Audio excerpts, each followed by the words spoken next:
We are, by and large, an educated people, but even though we know better, when Valentine's Day comes around, many of us will be shopping for cards in a shape that represents the human heart, but which in fact really doesn't look at all like the human heart, but somehow symbolizes the emotion of love. And it is likely that the card will contain some sweet words about giving the heart. My heart is yours. That sort of thing. And while none of this is scientifically accurate, only a fool would do otherwise. We know that giving our loved one a card that is shaped like the cerebral cortex of the brain really wouldn't win us any points. And so we declare our love with our hearts and claim that our hearts have been broken if our advances are spurned or rejected. Well, we know that our thoughts and emotions are functions of the brain. We also know how bad news can feel like someone just punched us in the gut. We know that our emotions can physically affect us. And of course, the same was true for Jesus. Following the death of Lazarus, Jesus arrived in Bethany, and Mary and the people who were with her were weeping, and we read that Jesus was deeply moved, and the Greek word embrimasthai suggests just a powerful physical response to the emotions that he was feeling. It was literally gut-wrenching for Jesus to be there at that scene, at the death of Lazarus. Terrible emotions can affect your whole body. If, as a result of bad news, you are feeling pain down in your visceral organs, it is natural to connect these organs with the emotions. And so it was common for ancient peoples to attribute mental functions to specific organs of the body. The kidneys, for example, were believed to guide and motivate a person. They were considered the center of the conscience.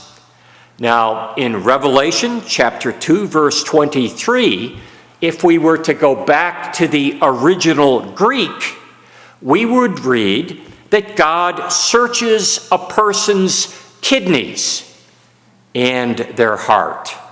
Of course, our modern Bible translates that as God searches your heart and your mind. So the passage will make sense to the modern reader. The heart was not only the seat of emotions, but was also involved with thinking and planning. Thus we read in Colossians, "Let the peace of Christ rule in your hearts." Now, in the Proverbs, in the book of Proverbs, we find 6 different passages addressing problems associated with allowing other things to rule our hearts. Whatever we give our time and energy to thinking about has a way of becoming very large, very powerful in our lives. So let us beware of allowing bad seed to take root in our minds, or bad habits of thinking become established that might give power to certain emotions that will be trying to guide us. The first problem is when we allow ourselves to give in to anger or dreams of vengeance And we read in the Proverbs, don't even make friends with those who are given to anger. Do not associate with hotheads, or you may learn their ways. Poor Richard's Almanac once reported, if you lay down with dogs, you will rise up with fleas. The people you hang around with will give you their habits. Choosing to be angry, allowing yourself to become emotionally agitated is not conducive to careful mental evaluation. Again, poor Richard noted, whatever is begun in anger ends in shame. And anger is never without a reason, but it's seldom a good one. And remember also that anger is just one letter short of danger, especially when you're driving. Don't give your hearts over to anger. Let the peace of Christ rule in your hearts. Secondly, the easiest thing in the world for a person to deceive themselves about something they really want. Having just celebrated Columbus Day this past week, we remember Columbus as being a skilled sailor, but just as vulnerable to self-deception as any of us are. He arrived in the West Indies convinced that he was in Asia and that China was just beyond the next sunset. Convinced that this was a land of great wealth, he had his sailors fill the hold of his ship with iron pyrite, fool's gold, thinking it was of great value. And he also had them load up the ships with worthless tree bark, thinking it was cinnamon. Well, it's easy to deceive ourselves, and then it's just a small step to trying to deceive the people around us. Proverbs warns that deceit is in the heart of those who plan evil. On Monday, Kathleen McGinnis, the Delaware State Auditor, was charged with felony crimes and misdemeanors, rather than providing oversight to ensure that all of the state's financial transactions were done in a legal and transparent way. She is charged with using her knowledge of the system to design ways for campaign contributors to get around that system. She also got her daughter and a friend of her daughter state jobs that didn't require that they show up in person. On Tuesday, she pled not guilty in court, and perhaps she is indeed innocent. But it certainly wouldn't be the first time that public servants have been tempted to deceive others. Deception is also on the list of 7 things that God hates. Don't be deceptive. It is not God's way. Well, number 3, in Proverbs 14, we read that sinners will reap the reward of their conduct. They may think they are too smart to be caught. They may think that they've really gotten away with something. But the fact of the matter is that they have already been changed by their sin. It will be easier the next time. And eventually, what goes around will often come back around. Just this past week, Jonathan Torbies, a nuclear engineer, and his wife were arrested for trying to sell information about our nuclear submarines and their performance to a foreign country. They hid a memory card of information in a peanut butter sandwich. They wrapped up another in a pack of gum and even had one in a Band-Aid wrapper. Wow, I never would have thought of that. They must have considered themselves to be absolutely amazing. But in the end, they were caught. The commandments, the laws of God were given to protect us from things that can lead us astray or harm us. Life simply isn't long enough for us to make all of the possible mistakes and learn from them. If we are wise, we will learn from the sins and the mistakes of others, and we will put the guidance of the Bible into practice. If we are wise, we will not succumb to the temptation of trying to get rich quick. Number 4, heart problem number 4 is pride. Back in 2014, a preacher in Florida set a brand new world record for marathon preaching. And his feat is recorded in the Guinness Book of Records. Yes, Pastor Zach Zender preached for 53 hours and 18 minutes nonstop. His topic was the Bible. Now, let me be quick to assure you that I am not out to break that record this morning. My brother-in-law used to counsel that if you haven't struck oil in 20 minutes, you had better stop boring.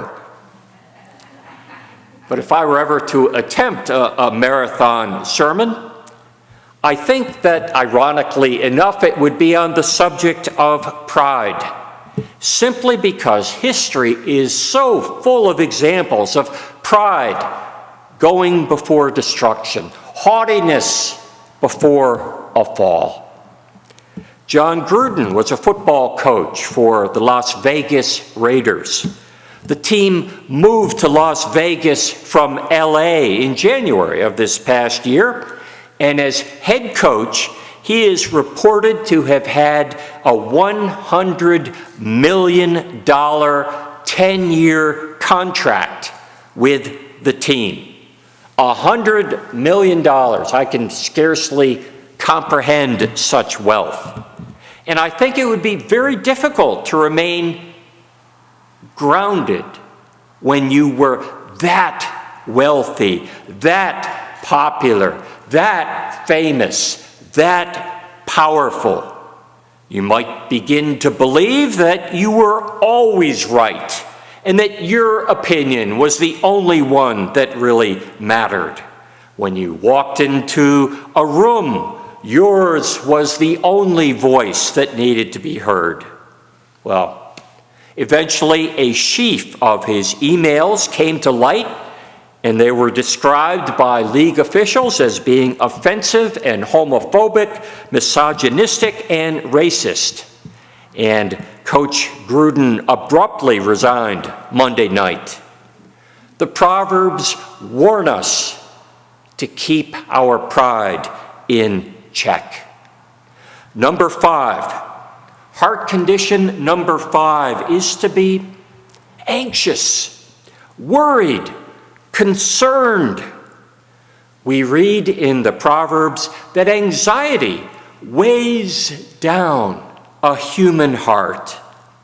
It's easy to take on or feel responsible for too much.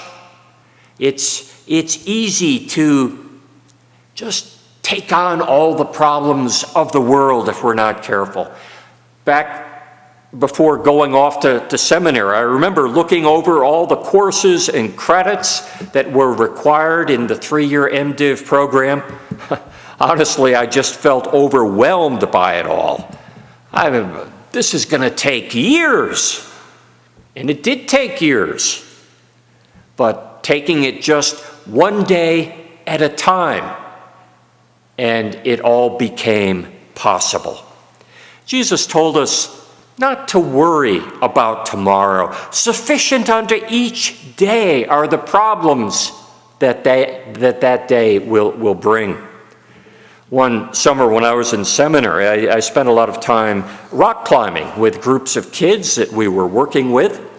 And when you first look at a rock face higher than the trees, it can be really intimidating. I mean, the feeling is there is no way that I'm going to be able to climb up that sheer face of rock.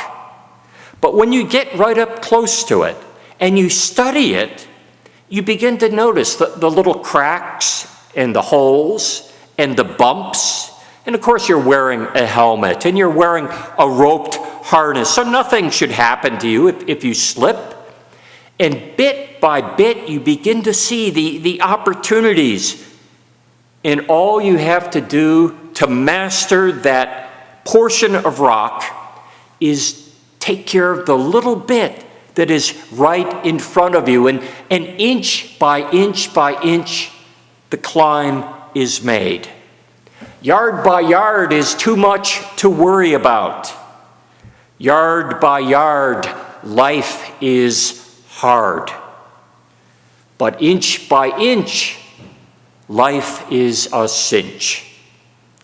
Paul encourages us, writing, don't worry about anything.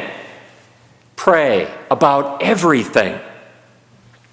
And finally, number 6, the Proverbs warn us of having a heart that is filled with grief.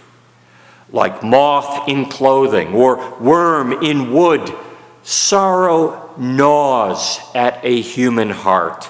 By sorrow of the heart, the spirit is broken. And from the intertestamental wisdom literature, we read, go ahead, shed tears for the one who has died. Raise a lament for your grievous loss. Shroud the body with proper ceremony, and do not neglect the burial. With bitter, passionate wailing, let your mourning be worthy. Mourn for a few days, then take control of your grief, for grief may lead to your death, and a grieving heart saps the strength. With the burial, grief should pass. A life of misery is an affliction to the heart. It's likely we've all known people who have experienced great and tragic, terrible losses. And their entire life is suddenly shaken to the foundations, but sometimes they will get stuck in their grief, and you wonder if they will ever be able to recover or move on. In Mary Chestnut's Civil War diary, she writes of a woman who received word that her husband had been killed at the Battle of Sharpsburg. Her son was wounded and taken prisoner at the same battle, and this poor woman literally died then and there. Death and loss are heartbreaking, but we need to move on. There is a time and a place for grief, but eventually we need to fill that void and that emptiness with some other mission and purpose that we care deeply about.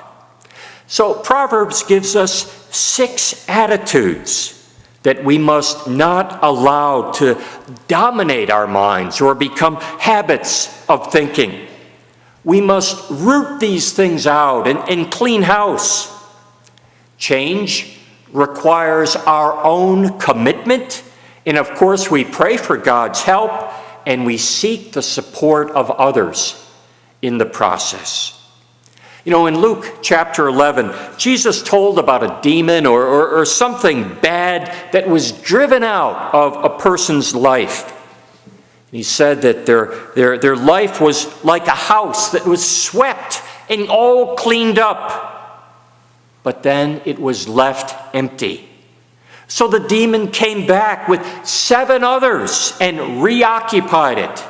and the person was even worse off than they had been. In other words, an empty house, an empty life needs to be filled with something else. The bad needs to be displaced by something good. Bad habits, disappointments, negative thinking, problems of the heart, all need to be replaced by good things, something positive, something that will honor God with the days of our lives. Now, it is possible that at least one of the problems I spoke of this morning struck a chord with you and was like a wire in a piano, and you could feel it vibrating.